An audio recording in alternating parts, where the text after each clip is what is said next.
সকাল ব্যস্ত সময় 9:04 কিন্তু একটা ভয়ঙ্কর তথ্য সামনে এলো। 9:04 একেবারে দিল্লি এবং দিল্লির যে সীমান্তবর্তী জায়গা হরিয়ানার ঝাঁঝর, সেখানে ভূমিকম্প অনুভূত। ভূমিকম্পটা যা ঘটনাস্থলের ছবি জানা যাচ্ছে যে নয়ডা, গুরুগ্রাম এবং এই ধরনের জায়গাগুলো অর্থাৎ দিল্লি এবং দিল্লি পার্শ্ববর্তী এলাকাতে কিন্তু এই যে ভূমিকম্প, সেই ভূমিকম্প অনুভূত হয়েছে। এবার যেহেতু আপনারা জানেন যে অলরেডি বৃষ্টি চলছে, তার পাশাপাশি দিল্লিতে এই ভূমিকম্প তা কিন্তু সেখানকার যারা এলাকাবাসী রয়েছেন তাদের কাছে কিন্তু ভয়ঙ্কর, অর্থাৎ তাদের মধ্যে আতঙ্ক সৃষ্টি করেছে।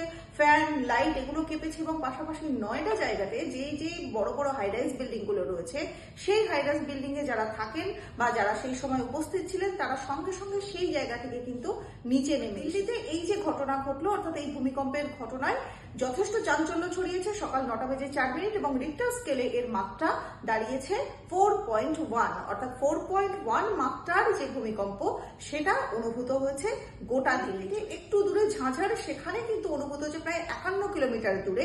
এই ভূমিকম্প হবার পরেও অর্থাৎ এই 51 কিলোমিটার দূরেও দিল্লিতে যেটা অনুভূত হয়েছে সেটাও কিন্তু যথেষ্ট উদ্বেগজনক।